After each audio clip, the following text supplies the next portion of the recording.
Guys welcome back to our YouTube channel. അപ്പോൾ ഇന്ന് just ഒരു ബജി ഉണ്ടാക്കാനായിട്ടൊന്ന് ട്രൈ ചെയ്യാണ് കേട്ടോ ഗൈസ്. നമുക്കറിയത്തില്ല എത്രത്തോളം നന്നാവുമെന്ന് അറിയത്തില്ല, എങ്കിലും നമ്മൾക്കൊന്ന് ട്രൈ ചെയ്ത് നോക്കാം. അപ്പോൾ ആക്ച്വലി നമ്മൾ ആദ്യം കടലമാവ് എടുത്തിട്ടുണ്ട്, പിന്നെ ഉപ്പ്, കായം, മുളക് പൊടി, മഞ്ഞൾപ്പൊടി ഇതെല്ലാം ഇട്ട് നമ്മൾ ജസ്റ്റ് ഒന്ന് മിക്സ് ചെയ്ത് കൊടുക്കുകയാണ് കേട്ടോ. അപ്പോൾ ഫസ്റ്റ് തന്നെ നമ്മളത് മിക്സ് ചെയ്യാണ്. ഓക്കെ, നമ്മൾ മിക്സ് ചെയ്ത് വരുന്നുണ്ട്. അപ്പോൾ ഗൈസ്, നിങ്ങൾ ആദ്യമായിട്ടാണ് എൻ്റെ ചാനൽ കാണുന്നതെങ്കിൽ നിങ്ങൾ ദയവ് ചെയ്ത് എൻ്റെ ചാനലൊന്ന് സബ്സ്ക്രൈബ് ചെയ്യാനായിട്ട് മറക്കല്ലേ ഗൈസ്. അപ്പോൾ നമ്മൾ അടുത്ത പ്രോസസ്സിലേക്ക് പോവുകയാണ്. നമ്മുടെ മുളക് നമ്മൾ ജസ്റ്റ് ഒന്ന് എന്താ പറയുക വരഞ്ഞ് വെക്കുകയാണ്.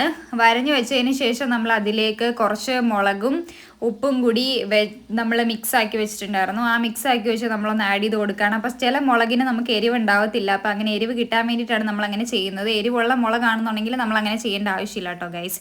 അപ്പോൾ നമുക്കറിയത്തില്ല ഇതിൻ്റെ റെസിപ്പി എത്രത്തോളം നന്നാവുമെന്ന് അറിയത്തില്ല, നമ്മൾ ഫസ്റ്റ് ടൈം ചെയ്യുന്നതാണ്. എങ്കിലും നമ്മളത് ചെയ്തപ്പോൾ നിങ്ങളെയും കൂടെ ഒന്ന് അത് കാണിക്കാമെന്ന് വിചാരിച്ചു. ഓക്കെ ഗൈസ്, പിന്നെ നമ്മളിതേ വരഞ്ഞ് വെച്ചിരിക്കുന്ന മുളകിലേക്ക് നമ്മൾ മുളക് പൊടി ഉപ്പൊക്കെ വരഞ്ഞ് വെച്ചിരിക്കുന്നതാണ് കാണുന്നത്. അതിനുശേഷം നമ്മൾ എന്താ പറയുക, ഗ്യാസ് കത്തിക്കാൻ കേട്ടോ ഗൈസ്. ഗ്യാസ് കത്തിച്ച് നമ്മൾ ചീനച്ചട്ടി വെച്ചു. ചീനച്ചട്ടിയിലേക്ക് നമ്മുടെ എണ്ണ ഒഴിച്ച് കൊടുക്കുകയാണ്. എണ്ണ ഒഴിച്ചു കൊടുത്തു.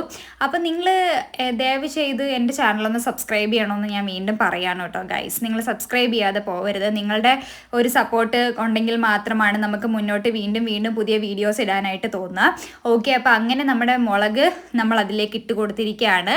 അങ്ങനെ നമ്മുടെ ബജി റെഡി ആയിരിക്കുകയാണ്. Thank you for watching. Thank you all.